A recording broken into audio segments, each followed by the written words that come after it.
Gardens of Memory, Green Spaces, Collective Emotion, and the Democratic Imagination by Peggy Bloomer, Assistant Professor of Graphic Design, Art and Design Department, Central Connecticut State University, New Britain, Connecticut, USA. Welcome. Today's presentation begins with a simple provocation. What if gardens are not just spaces for planting, but for remembering? In cities like New Haven and New Britain, community gardens have emerged as more than ecological zones. They are living, breathing archives of feeling. These green spaces hold stories of migration, loss, resilience, and joy. They preserve histories that rarely appear in textbooks or urban planning documents. They are places where people gather not only to grow food, but to grow connections. This work unfolds from Designing for Civic Memory, a faculty development and public humanities initiative. It investigates how grassroots green spaces function as effective and civic infrastructures, how they support environmental justice, emotional healing, and democratic participation in ways formal urban planning too often fails to do. This project will be developed with oral histories, facilitated participatory storytelling, and co-created visual archives with students and community members. These stories form a textured landscape of care and resistance from the West River Peace Garden to Edgerton Park and Gather New Haven. As we'll see, New Haven's long history of top-down urban renewal, so vividly documented in the wake of the Oak Street Connector, often silenced its displaced communities. By contrast, these gardens make memory visible. They offer a counter-archive to the erasures of systemic neglect. This is more than a story about parks. It's a story about what blooms when people reclaim space, emotionally, ecologically, and historically. It's about how gardens might teach us to design, not just for beauty or efficiency, but for belonging. This project is grounded in an interdisciplinary theoretical framework that connects affect theory, public memory, and spatial justice. These concepts help us reimagine community gardens not just as green infrastructure, but as emotionally charged, historically layered, and politically significant sites, places where democratic life is cultivated through care and memory. Affect, as articulated by Sara Ahmed, 2004, is not merely an internal emotion, but a relational force, something that sticks to bodies, objects, and spaces. In the West River Peace Garden, we see affect at work in the form of grief and hope braided together. Created in response to violence and neglect, the garden is now home to peace circles, memorials, and rituals of renewal. These gatherings do not simply commemorate loss, they enact healing and solidarity in space. Public memory, as theorized by Dolores Hayden, 1995, is a spatial practice, a way communities inscribe stories into the physical world. At Edgerton Park, oral histories collected from longtime stewards reveal intergenerational memories of horticultural training, racial integration, and civic engagement. The garden paths and greenhouse walls hold echoes of these narratives, functioning as what Hayden might call a power of place, a built environment animated by lived experience and community stewardship. Spatial justice, rooted in the work of Henri Lefebvre, 1991, demands that we democratize urban space by reclaiming it for public life. Gather New Haven's farm sites and educational gardens exemplify this ideal. Once marginal or vacant lots, these spaces now host youth programs, food sovereignty initiatives, and cross-cultural exchanges that transform land into a shared commons. They are responses to systemic disinvestment, but more importantly, they are proactive visions of a more equitable city. Taken together, these sites function as effective infrastructures, spaces that hold and circulate emotion, memory, and connection. They offer not just respite from urban stressors, but platforms for visibility and voice, particularly for those marginalized by traditional planning processes. Where mid-century urban renewal displaced communities in favor of highways and biomedical corridors, gardens like those in West River and Edgerton Park reclaim space through cultivation, storytelling, and interdependence. These gardens remind us the work of memory is not passive. It grows through compost and conversation, through resistance and ritual, and it points toward a more just and inclusive urban future, one rooted in the emotional and ecological life of place. New Haven's green spaces tell a layered story of planning, exclusion, and eventual reclamation. The city's urban history is marked by shifting ideologies, from elite visions of aesthetic order to grassroots movements for equitable access. Understanding this arc is crucial to appreciating how today's community gardens function as civic correctives to past erasures. At the heart of New Haven's planning legacy lies the 1914 Olmsted Plan, created by Frederick Law Olmsted Jr. and architect Cass Gilbert. Commissioned to address rapid industrialization and urban congestion, the plan envisioned a modern city organized around accessible public parks, wide boulevards, and a reimagined town green. Olmsted and Gilbert, 1914-2013. Crucially, Olmsted highlighted the health and social benefits of small, neighborhood-scale green spaces, particularly for the working class. His democratic ideals stood in contrast to the exclusionary zoning and housing policies that would soon dominate 20th century urban development. Yet, much of Olmsted's vision remained unrealized. By mid-century, New Haven became a testing ground for federally funded urban renewal, led by Mayor Richard C. Lee.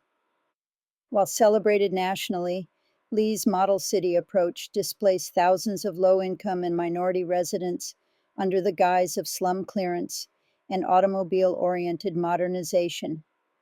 Highways such as the Oak Street Connector cut through Black and immigrant neighborhoods, obliterating local green spaces and replacing them with inaccessible infrastructure.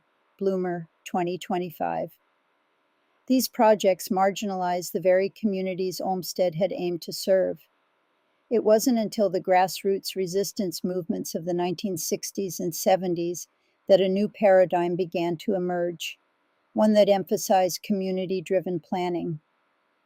Organizations like Community Progress, Inc., and later initiatives such as the West River Peace Commission started reclaiming neglected land for public use. These bottom-up efforts reflected a broader critique of technocratic planning, advocating instead for spaces shaped by lived experiences and collective engagement memory. Today's community gardens in New Haven, from Edgerton Park to the West River Peace Garden, are seen as heirs to both Olmsted's early vision and the activist legacies that followed. They reflect a shift from viewing green spaces as civic ornamentation to recognizing green spaces as civic action. In doing so, they not only regreen the city, but also reimagine who belongs in it and who influences its future. The community discussion held at the Institute Library, titled "The Role of Green Spaces in Urban Well-Being," served as a powerful moment of collective reflection. Program 2025. Framed as both a public forum and a storytelling archive, the panel brought together local leaders, garden stewards, and researchers to explore how New Haven's green spaces nurture not only ecosystems, but also memories, emotions, and civic engagement identity. The conversation is inspiring the collection of oral histories and participatory storytelling gathered through the Designing for Civic Memory project, which will be submitted to the Smithsonian's Community Garden Sharing Project, Bloomer, 2025.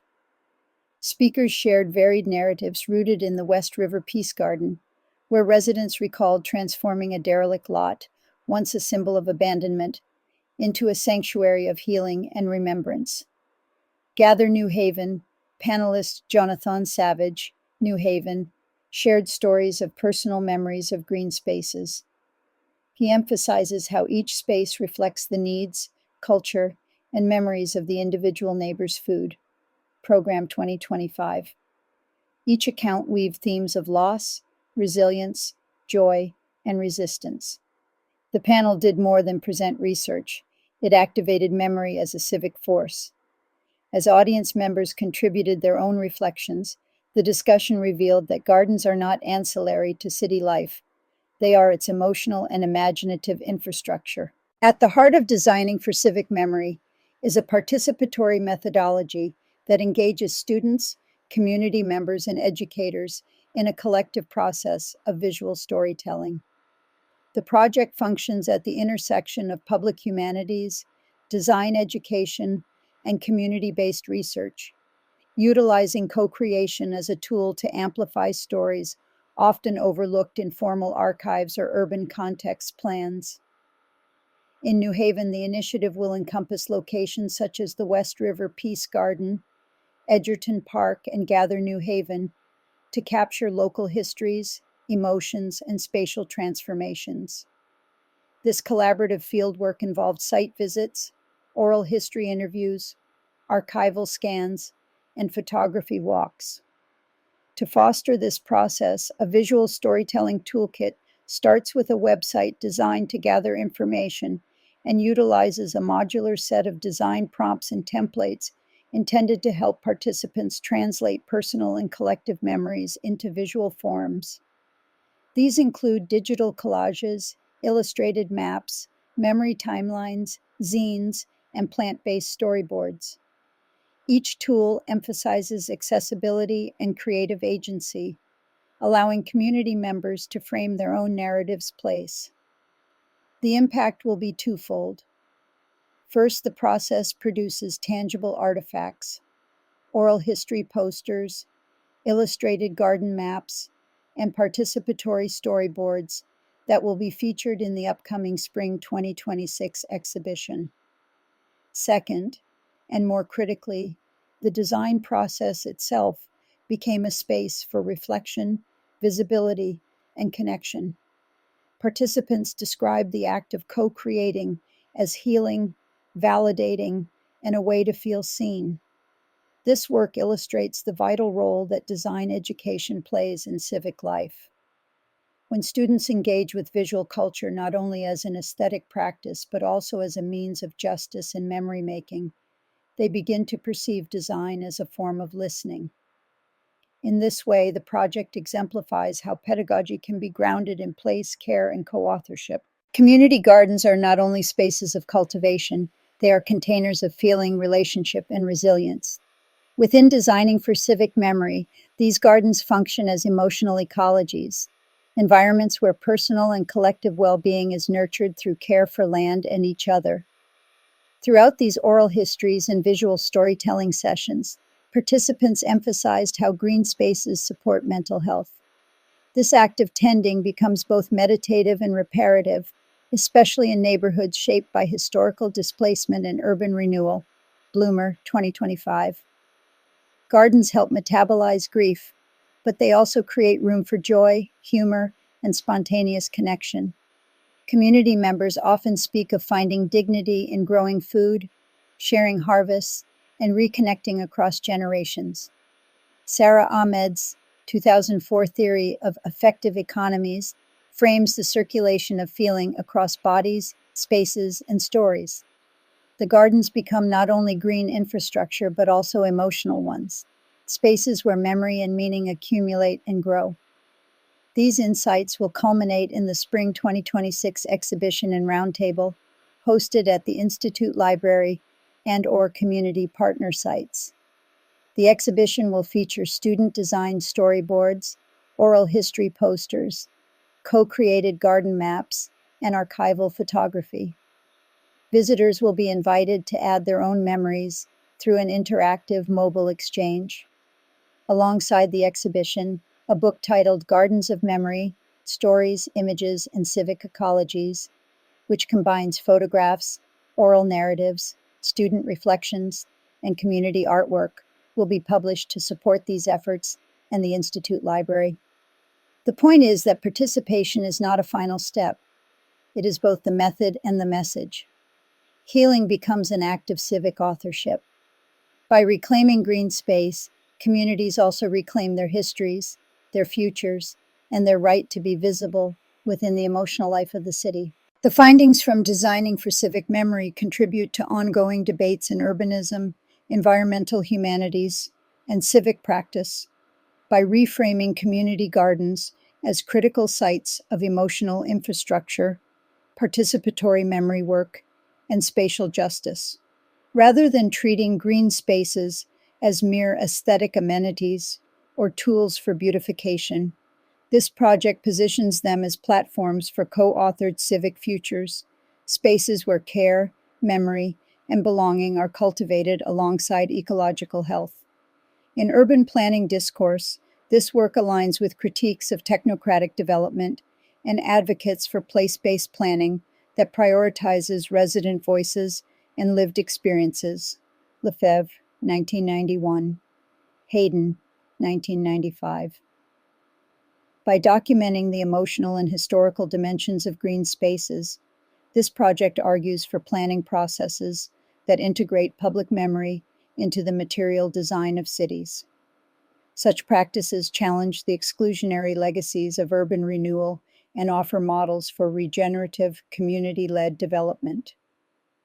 In the field of environmental humanities, this research affirms the importance of cultural and emotional narratives in shaping how people relate to land, particularly in post-industrial urban spaces. The gardens in this study function as ecologies of meaning, where plants, people, and histories co-evolve. They suggest that sustainable futures must include not only biodiversity, but also narrative diversity. For policy, education, and community organizing, the project emphasizes the importance of investing in participatory design, public storytelling, and intergenerational education. Tools like the Visual Storytelling Toolkit and the Gardens of Memory publication model replicate strategies for educators, civic organizations, and municipal agencies aiming to create more inclusive public spaces. Ultimately, this represents local democracy in action, free from partisan friction. It is grassroots, collaborative, and rooted in a shared stewardship of place. As cities confront escalating climate, housing, and mental health crises, this effort presents a simple yet powerful proposition: that green spaces cultivate more than just plants. They nurture democracy story by story, root by root. Designing for civic memory demonstrates that community gardens are more than ecological amenities. They serve as living archives of memory, emotion, and democratic belonging. Through oral histories, participatory design, and visual storytelling, this project highlights how green spaces foster resilience, intergenerational knowledge, and civic imagination. In a city shaped by urban renewal and exclusion, gardens offer a quiet yet powerful form of resistance. They cultivate not only food, but also connection, care, and visibility. As emotional infrastructures, they remind us that sustainable futures are rooted not merely in policy, but in memory, and in the people who nurture it.